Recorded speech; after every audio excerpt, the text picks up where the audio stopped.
Hello guys, আজকে আমি রান্না করব সয়াবিনের তরকারি। তো সয়াবিনটা একটু আলাদা পদ্ধতিতে রান্না করব, দেখতে থাকো তোমরা ভিডিওটা, আশা করি তোমাদের ভালো লাগবে। ঠিক আছে, আরম্ভ করি রান্নাটা। সয়াবিনটা আমি প্রথমে সিদ্ধ করে নিলাম। সয়াবিনটা সিদ্ধ হয়ে গেছে এদিকে, আর এদিকে আমি মশলাটা রেডি করে নেব। কড়াইতে একটু তেল দিয়েছি, তেলের ভিতরে এই পেঁয়াজ কেটে রেখেছি, পেঁয়াজ, আদা, রসুন আর টমেটো কুচি দিয়ে আর কয়েকটা লাল লঙ্কা দিয়ে মশলাটা আমি ভালো করে ভেজে নেব।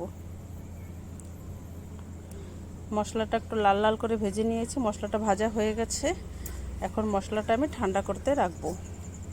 এই যে মশলাটা ভাজা হয়ে গেছে, এখন এটা নামিয়ে রাখবো, নামিয়ে ঠান্ডা করতে রাখবো। এদিকে কড়াইতে তেল দিয়ে আলুটা কেটে রেখেছিলাম, আলুটা ভাজা বসিয়ে দিয়েছি। আলুটা একটু লাল লাল করে ভেজে নেব।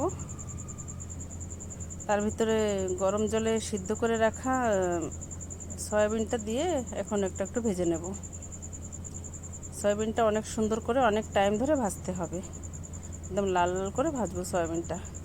তার ভিতরে একটু লবণ দিয়ে দিলাম, একটু হলুদ দিয়ে দিলাম। লবণ হলুদ দিয়ে সয়াবিনটা লাল লাল করে ভেজে নেব।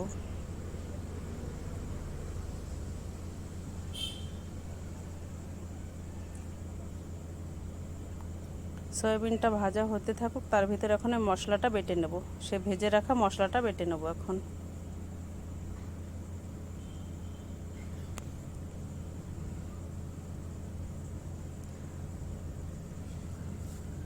এখন সয়াবিনটা প্রায় ভাজা হয়ে গেছে, দেখতেই পাচ্ছ লাল লাল হয়ে গেছে কালারটা। এখন সয়াবিনটা নামিয়ে রেখে তেল দিয়ে দিয়েছি, তেলের ভিতর গোটা গরম মশলা, শুকনো লঙ্কা দিয়ে সে বেটে রাখা মশলাটা এখন দিয়ে দিলাম। এখন মশলাটা বেশি সময় ভাজবো না, কেন কি মশলাটা আগে ভাজা ছিল। এখন অল্প কিছু সময় মশলাটা ভেজে তার ভিতর দিয়ে দেবো গুঁড়ো মশলাগুলো, সব দিয়ে দিলাম। লবণ, হলুদ, লঙ্কার গুঁড়ো, ধনে জিরের গুঁড়োটা দিয়ে এখন মশলাটা অল্প সময় একটু ভাজা করে নেব। তার ভিতর দিয়ে দিলাম এখন গরম জল। মশলাটা ভাজা হয়ে গেছে পরে জল দিয়ে দিলাম।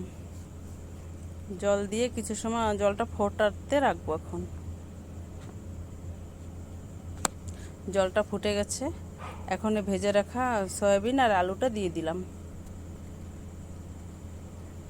এখন এটা ঢেকে রাখবো কিছু সময়ের জন্য। আলুটা সিদ্ধ হওয়া পর্যন্ত ঢেকে রাখবো। যে তরকারিটা ঢেকে রেখেছিলাম, এখন তরকারিটা খুলে দেখি, তরকারিটা হয়ে গেছে প্রায়। দেখো কত সুন্দর হয়েছে, দেখতেই তো পাচ্ছ।